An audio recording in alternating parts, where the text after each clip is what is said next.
तो UCL match day 3 week हो चुका है फाइनली ओवर एंड बहुत ड्रामा, बहुत goal fest, technical games and all. UCL है तो ये चीजें नहीं होंगी तो और कहाँ होंगी, of course. And games by games बात करते हैं। इंट्रोडक्शन क्या ही देना आपको, पता है यूसीएल नाइट्स हमेशा स्पेशल नाइट्स होती हैं, चाहे मैच डे हो, चाहे नॉकआउट हो, चाहे सेमीज हो, चाहे फाइनल हो। आपको पता है सबका अपना अपना तड़का होता ही है। और पहली गेम जो थी हमारी बारसा वर्सेस ओलंपिया काउस, जो भी नाम है यार, जो मर्जी नाम है उनका, ओलंपिक काउस। यस। एंड उनके अगेंस्ट था, होम पे था बारसा के। एंड प्रीटी मच एक्सपेक्टेड कि फैंस के लिए भी और सबके लिए कि बारसा इजी विन निकाल लेगी। एंड फर्स्ट हाफ में देखा हमने बार्ले से मिस्टेक हुई स्टार्टिंग में एंड ऑल, और चांस भी एक बना दिया और अच्छा सेव फ्रॉम शेजनी। एंड उसके बाद आई गेस क्या गलती हो रही थी बारसा से, इसके बारे में बात करते हैं। आपको पता है शेजनी हमारा फर्स्ट चॉइस कीपर नहीं है, ऑन दी बॉल अच्छा नहीं है वो। यस, शॉर्ट सेविंग के लिए बहुत बढ़िया कीपर है बट ऑन दी बॉल वो अच्छा नहीं है। और लॉन्ग बॉल्स डाल रहा था, लॉन्ग बॉल्स के लिए मेरे पास होल्ड अप का प्लेयर नहीं था। तो मुझे ये अब फ्लिक से थी ये टैक्टिकल चेंज जो भी था, ये शेजनी अपना दिमाग लगा रहा था, जो भी था मुझे नहीं समझ आया। जब आपके पास फ्रंट लाइन में कोई होल्ड अप प्लेयर नहीं है, तो आप किसको लॉन्ग डाल रहे हो? एयरली आपको लगता है रैशफोर्ड कूदेगा या होल्ड अप करेगा? तो वहां एक मैं बोल सकता हूँ कि बारसा पैनिक मोड में थी और इजीली बॉल आप गिव अवे कर रहे थे फालतू की लॉन्ग बॉल जाके। जबकि जबकि हाई प्रेस था उनका ओलंपिक हाउस का, बट बारसा आराम से उनका प्रेस बीट कर सकती थी। 3-4 पासिस में आराम से प्रेस बीट हो रहा था। बट यही है, ये खुद की मिस्टेक्स हैं। और मैं चाह रहा था कि काश हमारी किस्मत होती जॉन गार्सिया आज हमारे पास होता, मतलब एल क्लासिको से पहले, तो एक मजा आता था। वही मिस कर रहा हूँ मैं बहुत ज्यादा। एक तो वो मेरे मेरे हिसाब से एक तो वो लीडर है, और प्लस जो बारसा स्टाइल खेलती है फिलहाल उसके लिए वो बेटर है। और प्रॉप आपको उसकी शॉर्ट सेविंग और एरियली शॉट्स लेना, बॉल्स लेना कैसे टेक करनी है तो आपको पता ही है। इवन दो हमने ऐसी हरकतें करी, स्टिल फरमीन ने एक शो दिखाया हमें, पहला गोल मारा, बहुत ब्रिलियंट गोल 6 मिनट्स में आ गया था। एक अच्छी बॉल थी, अच्छा उसने टर्न लिया, लामिन यमाल को दी, लामिन यमाल का असिस्ट आ गया उसके थ्रू। एंड फर्मिंग का एक अच्छा शॉट 6 मिनट में फर्स्ट 1-0 से अप हो गई थी। देन ऐसे ही चलता रहा वो लॉन्ग बॉल वाला सीन, बीच बीच में मोमेंट्स हमने करा जो कि मुझे लग रहा था बकवास था, कोई जरूरत नहीं थी। इस बढ़िया पेड्री का साइडो 1-2 करके ही बॉल निकाल सकते थे। मेरे को लगता है शेजनी अपना दिमाग ज्यादा लगाता है इन चीजों में, तो वो मुझे बुरा लगता है क्योंकि ये हमारी गेम को हर्ट करता है। उसके बाद फर्मिंग का एक और गोल आ जाता है, आपको पता है ये सेकंड गोल ब्रिलियंट। और पेड्री का हाई प्रेस, बेसिकली प्रेस से हमने ये गोल निकाला है। हाई प्रेस किया, पेड्री ने इंटरसेप्ट करी बॉल, और उसके बाद आपकी बॉल आती है आई गेस ड्रो फर्नांडिस को, ड्रो फर्नांडिस फर्मिंग को देते हैं, फर्मिंग ने एक फेक डमी करते हैं उसके बाद, और वो लेफ्ट फुट से एक और शॉट गोल। 2-0 half time close. Brilliant score line से आप हाफ क्लोज कर रहे हैं, मोमेंटम आपके पास आ चुका है, कॉन्फिडेंस आ चुका है। सेकेंड हाफ में उतरे, ये मैं बोल सकता हूँ कि वो क्रॉस था, यस, डेंजरस क्रॉस था, बट मिस्टेक हुई है अपने प्लेयर से। ना कि उन्होंने बॉल टच करी, हमारे ही प्लेयर यानी एरिक गार्सिया ने अपनी शोल्डर को आगे कर दिया और बॉल को पुश करा शोल्डर से, वो हैंड हो जाता है। इवन तो उन्होंने गोल मारा था वो ऑफ साइड चला गया था। एंड ऑफ साइड जाने से पहले ये सीन होता है तो वो एरिक गार्सिया हैंड बॉल ले लेते हैं, फालतू की कह सकते हो। अगर वो बॉल लीव भी कर देता था, वो बॉल वाइड चली जाती और डिफेंड हो सकती थी। तो वही मैं बोलूंगा, जो हम गोल खा रहे हैं मोस्ट ऑफ द टाइम हमारी मिस्टेक ज्यादा है rather देन कि टीम हमें गोल्स मार रही है अपने गेम प्ले से। तो ये पॉइंट है, मिस नहीं करना चाहिए। लास्ट वीडियो में भी यही बताया था, लास्ट 3-4 गेम से हम यही कर रहे आ रहे हैं कि अपनी मिस्टेक ज्यादा कर रहे हैं और उसका टीम फायदा उठा रही है rather देन वो अपना गेम प्लान इम्प्लीमेंट करके कुछ कर रहे हैं। उसके बाद 2-1 होने के बाद अब सीन ये था कि अब लग रहा था गेम केजी हो चुका है और टाइट हो चुका है, बट मुझे नहीं लगता इतना टाइट था। मुझे पता था फ्रेंकी डियोंग आएगा, एक दो प्लेयर्स और आएंगे, रूनी बर्दाशे आएगा, फरहान टोरेस भी आ सकता था। तो एक्सपेक्टेड था मुझे कि बारसा आराम से 2 गोल्स और स्कोर कर सकती थी और एक कंसीड कर लेती ज्यादा से ज्यादा, मुझे यही था। बट एक इंसिडेंट होता है, सेकंड येलो कसाडो के मुंह पे चांटा पड़ जाता है ऐसे टप। और उससे पहले क्या होता है, देखो वो येलो दे देते हैं रेफरी, ठीक है। अब उससे पहले क्या होता है कि कसाडो प्लेयर को होल्ड कर रहे थे, तो वो फाउल था भाई कसाडो पहले, बट रेफरी उसको देखा नहीं और सेकंड येलो पकड़ा के रेड कार्ड हो गया। और अब मैं एक बात बता दूं, वार येलो कार्ड्स में इंटरवेन नहीं करता है, ये वार के रूल्स हैं, बट लोगों को पढ़ना नहीं है, बस फालतू बोलते रहना है, ये उनके लिए है स्पेशली। और रूल्स पढ़ लीजिए, थोड़ा समझ आ जाएगा फुटबॉल कैसे चल रहा है फिलहाल। और दूसरी बात रही ऑन द फील्ड रेफरी का जो डिसीजन है उसको कोई चेंज नहीं कर सकता, उसको पता है उसने मिस्टेक करी है, वो उसको ओन अप करेगा। एंड यही था कि पुल तो वो 1 सेकंड का था, और ऐसा नहीं है कि पहली बार किसी को ऐसे ही इंसिडेंट पे येलो पड़ रहा है। मैंने ऐसे प्ले बहुत बार देखे हैं कि डिफेंडर फाउल कर रहा होता है और अटैकर, ऑपोजिशन टीम का प्लेयर, बेसिकली अटैकर या जो भी प्लेयर है, वो गुस्से में आके हाथ चला देता है, तो उसको येलो पड़ जाता है, और जो फाउल कर रहा होता है वो बच जाता है। तो कुछ नया नहीं हुआ है, बट ये है कि रेड कार्ड पड़ गया और लोग कह रहे गेम बिगड़ गया, और कोई गेम नहीं बिगड़ा। 2 गोल मैं पहले ही बोल रहा हूँ, बार्सा हारी थी और 1 गोल खाती ज्यादा से ज्यादा, तो 4-2 से स्कोर लाइन जानी थी। अब रेड कार्ड से इम्पैक्ट ये हुआ कि 6-1 हो गई। मुझे कुछ नहीं लग रहा था कि ये टफ जाना था, और एक अच्छा कॉन्फिडेंस बूस्ट है एल क्लासिको से पहले और बारसा के लिए। बाकी राफीनिया भी आ जाएंगे और यमाल भी फॉर्म में आ जाएंगे तब तक। फरमीन तो आपको पता ही है, आज उसने मास्टर क्लास दी, हैट्रिक की। रैशफोर्ड का ब्रेस आ गया, पेड्री की असिस्ट आ गई। तो एक बोलूंगा typical Barca game, not at best level, decent level पे बारसा खेल रही है फिलहाल, फॉर्म अभी पकड़ रही है और इसी फॉर्म को मेंटेन करना है उन्हें। बाकी मूव ऑन करते हैं, आपका सेकंड गेम था, वो था आपका सिटी वर्स विलारियल। ज्यादा नहीं देख पाया, क्योंकि एक साथ 2 गेम्स नहीं देख पा सकते आप, ऑफ कोर्स, कि एक टीवी पे चल रहा है, लैपटॉप पे चल रहा है, तो मुश्किल रहता है कि इस पे ध्यान दिया जाए। तो मैंने ज्यादातर आर्सेनल और एटलेटिको देखा है, थोड़ा थोड़ा विलारियल सिटी देखा है। अब सिटी ने एक अच्छा स्टार्ट, डोमिनेटिंग स्टार्ट था, विलारियल को गेम में ग्रो नहीं होने दिया, और एक अच्छी हाई प्रेस और काउंटर प्रेस की डोमिनेंस दिखाई उन्होंने। और ज्यादातर उन्होंने विलारियल की हाफ में ही पोजीशन रखी है। और सेविनो का एक मैं बोलूंगा ब्रिलियंट गेम, 2 असिस्ट भाई ने निकाल दिए हमारे, और एक अर्लिंग अर्लिंग हालैंड का गोल और एक बर्नार्डो सिल्वा का गोल आ जाता है उसके थ्रू। एंड उसके बाद सिटी को यही था कि फर्स्ट हाफ में 2 गोल मार दिए, अब उसको उन्होंने अपनी लीड बचानी है और गेम को क्लोज करना है। वही हुआ, चांसेस बने, ऐसा नहीं है सिटी के चांस नहीं बने, सिटी के चांस बने, बट वो कन्वर्ट नहीं कर पाए। On the other hand Villarreal patch में नहीं आ पाई, डोमिनेंस के जो होता है कि टीम का, अगर वो 25-30 मिनट का प्रेशर बनाते सिटी पे, तो मे बी विलारियल का गोल आ सकता था। ऑन दी मोमेंट्स उनके पास अच्छे चांस मिले, बिग चांस बने, वो कन्वर्ट नहीं कर पाए। तो 2-0 से सिटी जीत जाती है, उनके लिए भी कॉन्फिडेंस बूस्ट है। अवे विलारियल टफ रहता है बहुत टीम्स के लिए, क्योंकि ऑफ कोर्स आपको तो अवे फैंस हैं, साथ में विलारियल हाई प्रेस करके हाई इंटेंसिटी में खेलती है, फिजिकल टीम है ये, और मजा आ गया। सिटी के लिए तो, फैंस के लिए तो बढ़िया ही होगा। तीसरी गेम थी हमारी तालिबान डिफेंस वाली, डर्बी बोल सकते हो आप इनडायरेक्टली। एक थी हराम बॉल वर्सेस एक थी पाक द बस डर्बी, जो मीम्स आपने देखी होंगी, यानी Arsenal versus Atletico Madrid. Emirates पे ये गेम था, एंड प्रीटी मच एक्सपेक्टेड कि आर्सेनल के होम पे है तो आर्सेनल डोमिनेट करना चाहेगी, और डोमिनेट करना चाहते थे, प्लस एटलेटिको लो ब्लॉक पे ही खेलना चाहते थे। उन्होंने हाई प्रेस नहीं करा। मुझे अजीब लगा क्यों मिड गेम में या मिड सीजन बोल सकते हो, या एकदम से इस गेम में आने में स्ट्रैटेजी चेंज कर दी, इवन दो वो स्टार्टिंग से हाई प्रेस कर रहे थे। बट मुझे थोड़ा अजीब लगा फ्रॉम सिमियोने, एक ब्लेंडर मूव कह सकते हैं, उसे लगा कि ये काम कर जाएगा, बट बेनिफिट आर्सेनल को ही हुआ है ज्यादातर। और फर्स्ट हाफ में भी आर्सेनल डोमिनेटिंग थी, पोजीशन नहीं रखने दी, और जब जब पोजीशन आई एटलेटिको मैड्रिड पे, उन्होंने अच्छे से काउंटर प्रेस करके बॉल विन करी है।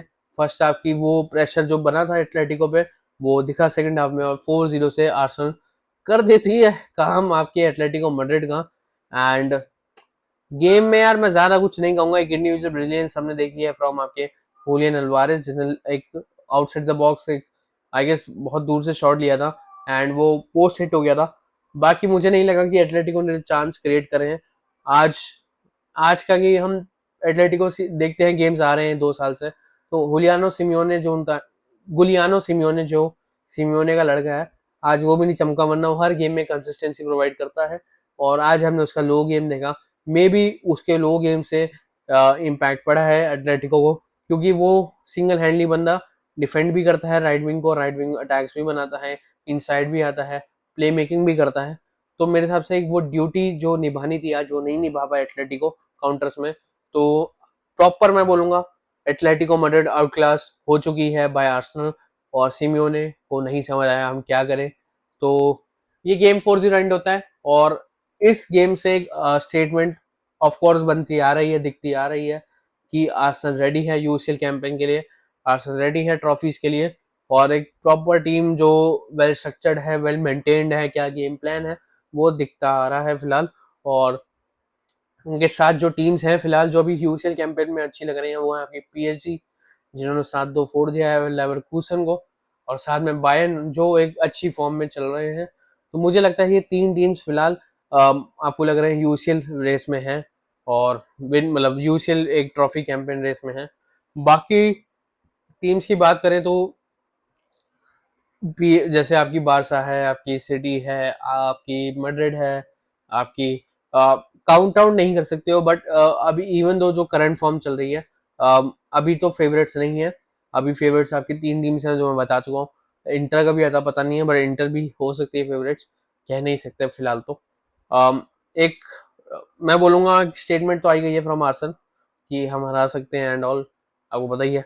मूव ऑन करते हैं, जो वीक 3 का डे 2 थे उसमें हमारी दो गेम्स थी बहुत अच्छी। वो थी एक real Madrid versus Juventus, Santiago बर्नाबाओ पे एक गेम थी। ऑफ कोर्स आपको तब बर्नाबाओ एक टफ स्टेडियम है, मैड्रिड के लिए एक फेवरेटिज्म करेगा ही ऑफ कोर्स, उनके फैंस बहुत बहुत ज्यादा सपोर्ट करते हैं, और सपोर्ट क्यों नहीं करना चाहिए भैया, हिस्ट्री है। और गेम हमने एक्सपेक्ट किया था कि मे बी मैड्रिड एक क्लियर एंड कंफर्टेबल विन ले जा सके, बट हाँ आज हमने थोड़े कह सकता हूँ मार्सेले ने जैसे एक्सपोज किया था मैड्रिड को, आज यूवेंटस ने वैसे ही एक्सपोज किया। विंग्स के थ्रू करियस को ट्राई किया, वालवर्दे को ट्राई किया। आई गेस वालवर्दे ने जितना डिफेंड करना था वो कर चुका अच्छा। करियस वाली जो विंग है वो खुल रही थी मार्सेले गेम में भी और यूवेंटस के गेम में भी। स्टार्टिंग के 10-15 मिनट यूवेंटस के थे बहुत अच्छे थे, चांसेस भी बनाए, गोल भी हो सकता था। पुअर डिसीजन मेकिंग, क्लिनिकलनेस थी उनकी, और एक फ्रंट थी में मेरे को लैक ऑफ कम्युनिकेशन, और आपकी क्या बोल सकते हैं स्ट्रैटेजी टाइप्स, कैसे क्या बनाना है हमें, वो मुझे लगा है। और उसके बाद मैड्रिड ने जैसे ही देखा कि उनका 10-15 मिनट का हाई प्रेस खत्म हो गया, अब ये लोग पे बैठ गए हैं, तो हम अपना गेम ग्रो करेंगे, कंट्रोल लाएंगे। और आई गेस वो दिखा है आपको, सभी ने देखा कि यूवेंटस 15-20 मिनट के बाद बॉल नहीं रख पा रही थी, और इतना नहीं रख पा रही थी कि वो एक दो पास में ही उनका इंटरसेप्शन हो रहा था बॉल का, और मैड्रिड अच्छे से स्पेसेस कवर भी कर रही थी। ये भी एक फैक्ट है कि मैड्रिड ने पहली बार एक तो की सेकंड बॉल फर्स्ट बॉल सारे ड्यूल्स आई गेस मैड्रिड ने ही जीते हैं आफ्टर 15 मिनट्स, और एक अच्छे रिदम में आ गई थी Madrid. Even though clear cut chance नहीं बने हैं फर्स्ट हाफ में, if I am not wrong, एक दो बने होंगे वो सेव हो गए होंगे, एंड स्पेसेस यूवेंटस नहीं दे रही थी, ये भी एक फैक्ट है। तो एक टफ और केजी फिक्चर हो गया था, जैसे आपको पता है लो ब्लॉक तोड़ना बहुत मुश्किल है। सेकेंड हाफ हमने फिर देखा यूवेंटस एक अगेन ब्रिलियंट स्टार्ट, उन्होंने वही अटैक्स बनाए, क्लियर कट चांस भी बनाया, बट वो क्लिनिकल नहीं थे। और जब आप क्लिनिकल नहीं हो गए मैड्रिड के होम स्टेडियम पे, तो आपको मार खानी पड़ेगी। तो वैसे ही आपने विनीशियस को इतनी ज्यादा स्पेस दे दी बॉक्स में। आई नो डीप डिफेंडिंग में यही होता है कि आपकी बॉल ब्लॉक हो जाती है, बट जब वो बॉल निकल जाती है ना, तो बॉल ऐसे ही लग के वापस आती है, और पोस्ट हिट होके बेलिंगम क्या ही, और बेलिंगम आपको बताइए बॉक्स क्रैशर, ओजी बॉक्स क्रैशर जो उसका नाम है, टैप इन बोल लो चाहे बॉक्स क्रैशर बोल लो, बंदे ने अपना काम कर दिया, 1-0 की लीड कर दी। अब उस जुवेंटस को लगा कि हम गेम में ग्रो करेंगे, वापस आएंगे, ये करेंगे, अब तो कर देंगे हम काम। चांस भी बना दिया भाई, वलोविच का चांस बना था 1-0 से पहले, बट वलोविच की एक पोर फिनिशिंग, और उसने मिलिटा को पेस में बीट कर दिया। मुझे भाई विश्वास नहीं हुआ, मेरे को लगा यिल्डिज होगा, कि यिल्डिज की पेस आपको पता ही है बहुत अच्छी है, पर वलोविच की पेस भाई आज मजा आ गया मेरे को। इतनी अच्छी रन डालने के बाद, इतना कम प्रेशर होने के बाद 1v1 था कोर्तवा अगेंस्ट, कोर्तवा ने लेट लाइन छोड़ी और वो शॉट नहीं अच्छा लिया।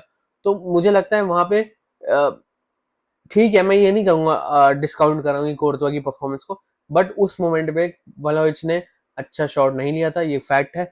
उसने कोर्तवा के टांग पे मार दी, मैं यही कहूंगा ज्यादा से ज्यादा। और वो एक चांस बढ़िया था जो मिस कर दिया। वहां से यूवेंटस के पास था कि लीड ले सकते थे, बट उन्होंने वो चांस मिस करे। एक दो और चांस बने जहाँ पे मिस कम्युनिकेशन मैंने आपको बताई। एंड में जोनाथन डेविड ने बनाया चांस और इतना टाइम ले लिया कि एसेंशन ने ब्लॉक कर दिया। Brilliant defending, yes, in the sense of block में, बट मड्रिड डिफेंस में खुल रही थी। अगर आप उन्हें हाई प्रेस करोगे, थोड़ा उन्हें पैनिक क्रिएट करोगे, वो थोड़े वल्नरेबल लगते हैं। और क्रिएटिविटी वाइज मैं कहूंगा अर्धा गुलर पे बहुत ज्यादा रिस्पॉन्सिबिलिटी है। साथ ही साथ अब विनी स्टेप अप भी कर रहा है, एक ये फैक्ट भी है। पहले विनी स्टेप अप नहीं कर रहा था क्रिएटिविटी में, अब विनी स्टार्ट कर चुका है स्टेप अप करना, और साथ में अर्धा गुलर। तो अब धीरे धीरे मुझे लग रहा है रिस्पॉन्सिबिलिटी जब डिस्ट्रीब्यूट हो रही है दोनों प्लेयर्स में, तो मड्रिड की गेम में बैलेंस आना स्टार्ट हो जाएगा। बट आज की गेम के हिसाब से बोलूंगा कोर्तवा की मास्टर क्लास आई है दोबारा, सेव्स आए हैं भाई के, और उसने मड्रिड को बचा के रखा है। और अब आप समझ आए कीपर क्यों जरूरी होता है आपकी गेम में। आप नहीं कह सकते कि डिफेंस की सारी गलती है। अगर डिफेंस खुलता है तो कीपर की भी एक रिस्पॉन्सिबिलिटी होती है सेव करने की। आज कोर्तवा ने निभाई, कोर्तवा पूरे सीजन निभाता आ रहा है। कोर्तवा 2022 से कंसिस्टेंसी दिखा रहा है कि जहां मड्रिड डिफेंस में लूज होती है वहां पे कोर्तवा स्टेप अप करता है। और यही बारसा के केस में बारसा फैंस भूल जाते हैं। शेजनी को जॉन गार्सिया से कंपेयर कर सकते हैं, तो क्या ही करूं मैं अब। तो भूलना मत कि जॉन गार्सिया गायब है जो ऐसी सेव्स कर सकता था जहां पे आपको बहुत जरूरत थी। तो बस यही था मेरा एक कंपैरिजन जो बताना था मुझे कि फर्स्ट चॉइस कीपर और कोर्तवा जैसे कीपर क्यों जरूरी होते हैं। जब आपका डिफेंस खुल जाता है तो वो कीपर आते हैं और टीम को ऑन गेम में बचाते हैं। बाकी मूव ऑन करते हैं। लास्ट गेम थी हमारी लिवरपूल वर्सेस फ्रैंकफर्ट, फ्रैंकफर्ट के होम स्टेडियम। बारसा ने खेला है, यानी मैंने देखा है फ्रैंकफर्ट का वे, और टफ फिक्सचर रहता है। अभी नहीं था, आई गेस फाइनल था, और अवे बन गया था हमारे स्टेडियम में, हमारा ही लॉल हो गया था। तो उनके फैंस भाई होते हैं भैया, चीखे चाके आती हैं, हॉस्टाइल स्टेडियम होता है, गालियां गलौज चल रहा होता है उनके स्टेडियम में, और टफ है खेलना अगेंस्ट उनके। प्लस लिवरपूल की 4 game lose lose lose streak बोल सकते हैं, लॉस स्ट्रीक थी उनकी। लोगों की विनिंग स्ट्रीक होती है। लिवरपूल 4 गेम से बैक टू बैक हारती आ रही थी, अंडरडॉग्स लिवरपूल जा रही थी सेफली। आई कैन से वो अंडरडॉग्स थे इस टाइम में, क्योंकि फ्रैंकफर्ट का होम स्टेडियम था, ना कि लिवरपूल का होम स्टेडियम था, इसलिए मैं ये कह रहा हूँ। बाद में गलत कोट ना हो जाए इसलिए बता रहा हूँ मैं। तो दिखा वो प्रेशर फैंस के साथ जो फ्रैंकफर्ट ने फायदा उठाया, हाई प्रेस बनाए, इतनी लॉन्ग बॉल्स निकाली, इतना लिवरपूल को खोला डिफेंस वाइज, और मैं बोलूंगा चीपली वो गोल खाया। डिफेंड हो सकता था, और बट वही है, अब खा लिया तो क्या ही कर सकते हैं। डिफेंस उनका पुअर लग रहा है सीजन स्टार्ट से ही, और वो शेकिनेस में उन्होंने पहला गोल खा लिया। अब फ्रैंकफर्ट को क्या करना था कि मेरे हिसाब से अगर वो प्रेशर और बिल्ड करते और गोल्स के लिए जाते तो मे बी ऑड्स उनके फेवर में टर्न होते। बट उन्होंने सोचा कि हम पीछे बैठ जाते हैं, लो ब्लॉक पे बैठ जाते हैं, और जैसे लिवरपूल को पता चलता है कि हाँ फ्रैंकफर्ट हमारे लिए ही काम कर रही है, तो हम क्यों ना गेम कंट्रोल करें। हम थोड़ी पेशेंस लाए गेम में, थोड़ा आराम से कंट्रोल करके खेले, टेम्पो डाउन करके खेले, और उसी का फायदा लिवरपूल ने उठाया है। आई कैन से कि set piece FC is Liverpool right now. मजाक कर रहा हूँ, बट उनके सेट पीस से गोल आए, और एक साथ 3 गोल पेल दिए उन्होंने भैया फ्रैंकफर्ट को। फ्रैंकफर्ट खत्म भाई, खत्म, उस मोमेंट से खत्म हो गई। और फिर जो हमने लिवरपूल का एक मास्टर क्लास देखी है कि वो उन्होंने 3 गोल मार के तोड़ दिया, उसके बाद तो मास्टर क्लास देखी है। बहुत सारे काउंटर्स बने, बहुत सारे पोजीशन बेस्ड हमने अटैक्स देखे, और फ्लोरियन वर्ड्स की आज असिस्ट आ चुकी है फाइनली। और ब्रिलियंट एक रन था, और क्या अच्छा रन कैच भी करा फ्लोरियन वर्ड्स का। और उसके बाद आपका शबोसलाय का एक बैंगर। और मैं आपको पहले ही बोल रहा हूँ, शबोसलाय जो अभी परफॉर्म कर रहा है लिवरपूल के लिए, मैंने डाउट किया था कि वो राइट बैक परफॉर्म नहीं कर सकता। आज वो राइट बैक नहीं खेला, मैं वैसे बता रहा हूँ, जो उसने राइट बैक में परफॉर्मेंस दी थी, और वो जो उसने राइट बैक में परफॉर्मेंस दी, तो तब से मुझे थोड़ा लगा था कि शेकी है, बट नहीं, उसने अगले ही गेम में प्रूव कर दिया था कि वो एक वर्थ है। और बिल्डअप में बंदा बहुत हेल्प कर रहा है लिवरपूल के, और इतना अच्छा बिल्डअप करवा रहा है कि अब लिवरपूल थोड़ा मुझे रिदम में वापस आती दिख रही है।